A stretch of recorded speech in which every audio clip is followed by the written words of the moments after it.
কুমিল্লার বন্যার পরিস্থিতি আরও ভয়াবহ অবনতির দিকে যাচ্ছে। সময় যত বাড়ছে তার সঙ্গে পাল্লা দিয়ে বাড়ছে বন্যার কবলিত মানুষের সংখ্যাও। জেলা ত্রাণ কর্মকর্তার তথ্য অনুযায়ী এর মধ্যে জেলার ১৪ উপজেলার ৭ লক্ষাধিক মানুষ পানিবন্দী হয়ে পড়েছে, যদিও বেসরকারি হিসাবে সংখ্যাটা ১০ লাখ ছাড়িয়েছে।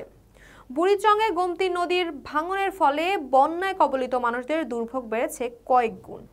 লোকালয়ে প্রবেশ করা পানির তীব্র স্রোতে মানুষের ঘরবাড়ি বিলীন হয়ে গিয়েছে। খোলা আকাশের নিচে আশ্রয় নিয়েছেন লাখ লাখ মানুষ। এখনও বিপদসীমার উপর দিয়ে প্রবাহিত হচ্ছে গোমতী নদীর পানি।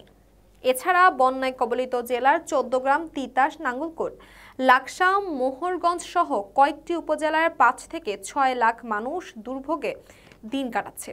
জানা গেছে, গত কয়েকদিনে টানা বৃষ্টিতে ভারত থেকে নেমে আসা ঢলে কুমিল্লায় বন্যা শুরু হয়। এর মধ্যে জেলায় ১৪ গ্রাম, নাঙ্গলকোট, লাকসাম, মোহরগঞ্জ সদর, দক্ষিণ, বড়ুয়া, বুড়িচং, ব্রাহ্মণপাড়া সহ জেলার ১৭টি উপজেলার মধ্যে ১৪টি উপজেলায় বন্যা কবলিত হয়ে পড়ে। সবখানেই বন্যার্থদের মাঝে হাহাকার দেখা গেছে।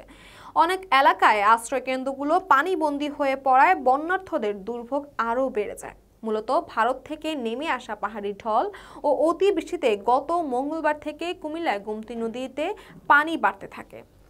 ফাটল দেখা দেয় বাঁধের অন্তত ২০টি স্থানে। ভাঙন রোধে নদীর বাঁধ রক্ষায় নানা চেষ্টা চালাতে থাকে মানুষজন। মানুষের উৎকণ্ঠা বাড়িয়ে দিতে গোমতীর পানি প্রবাহিত হতে থাকে বিপদসীমার উপর দিয়ে। এরপর রাত ১:১২টার দিকে বুড়বুড়িয়া এলাকা থেকে ভেঙে যায় গোমতী নদীর বেড়িবাঁধ। এই বাঁধ ভাঙার কারণে বুড়িচং ও ব্রাহ্মণপাড়া উপজেলার বিস্তীর্ণ এলাকায় বন্যার পানিতে তলিয়ে যেতে থাকে। নতুন করে অন্তত ১০টি গ্রাম প্লাবিত হওয়ার খবর পাওয়া গেছে। ভাঙা বাঁধ দিয়ে প্রবল স্রোত সহ এলাকায় ঢুকছে পানি, ফলে দুই উপজেলার অন্যান্য গ্রামগুলো প্লাবিত হওয়ার শঙ্কা দেখা দিয়েছে।